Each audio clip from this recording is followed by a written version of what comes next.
Uh, so the first factors that contribute to our economic growth will be workers. So that will be our first factor, human resources. So workers have a huge impact on our economy. So without them, our economy will collapse due to the unemployment.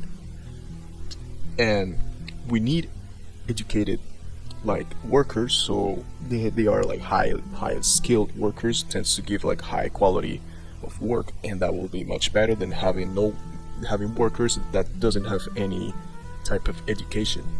So that basically helps our economy. The second factor will be availability of natural resources. So basically, this is how much resources you have to produce. If you have less resources, it would be much harder for you to produce, and vice versa. If you have more natural resources, the easier for you it gets. So that basically that's like a boost to our country's growing production. And so oil is one of the most important natural resources in our economy worldwide. Without them, basically our economy will be devastated, let's say. Then the third factor will be the desire to develop, which is basically the people's morale. If you want to stay the same, basically you will stay the same. That's it. If you want to be rich, then you have to do anything to be rich. So that's why the people doesn't have to think like, I'm fine, I don't want to grow. So they basically the economy will be stuck. You have to aim for something better and have better opportunities for our economy. And then corruption will be our fourth factor, which is one of the worst ones. The government, or let's say the dictatorship, or the regime, they can literally exploit the resources and the people, the workers, to their own benefit, so that they will be rich, but the people will stay the same, will stay poor. That's what I'm trying to say here. So they literally have control to anything, but the economy gets worse. And then I put Castro and Daniel Ortega because they are the best examples of this corruption. It's like a bad government. Bad government means a bad economy. How microfinance works? So microfinance is basically a loan provided to people of lower income or unemployed people, usually in underdeveloped countries. Like most of them are underdeveloped countries. So basically, they give small loans to people who are proven to be qualified by growing their business, or they're likely to pay back their loan. So they have like around 95% of repayment rate, which is really good. So the microfinance loans are usually less money than a traditional bank loan, because they are usually more flexible and low requirement of getting a microloan. But also a bank loan, it's really much harder to get because you have to prove more.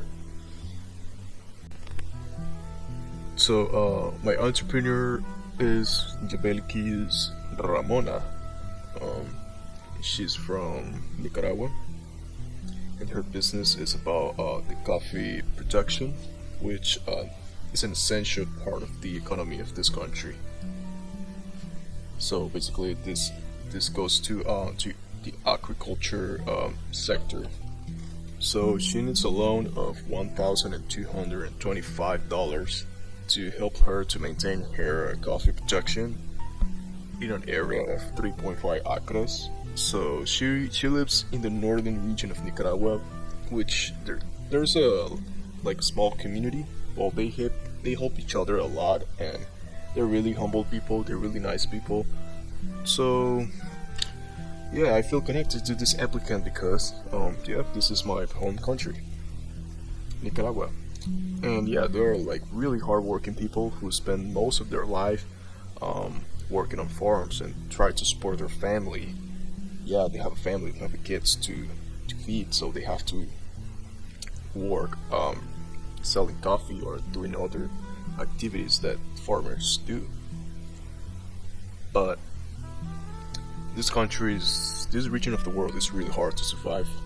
Um, usually, especially right now, because the totalitarian government of Nicaragua is screwing up the economy and its people. It's killing its people.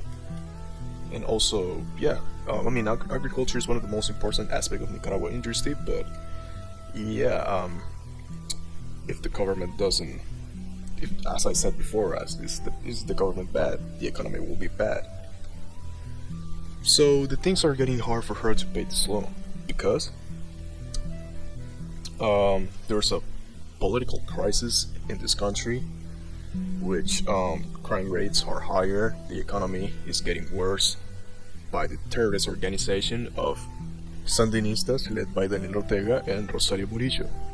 They are suppressing its people. They're killing its people. Back in 2018, when there was a protest where most of them were students, college students, and high school students that were protesting against the government, but they sent the police to basically suppress them, and a lot of them got killed. But that was literally back then since the Civil War in 1979, where there was a civil war contras against los Sandinistas, and they literally caused thousands and thousands of deaths and casualties, which yeah, the country was getting bad, but now los Sandinistas, yeah, and the dictatorship, its leader Daniel Ortega, they are in power.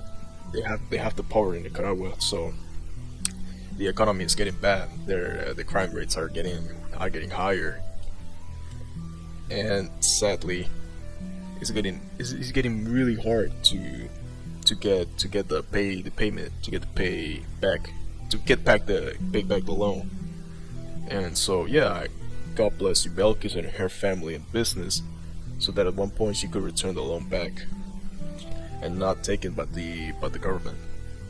And God bless the people in Nicaragua who are fighting against the government, so that one day the country will be free. Thanks for watching.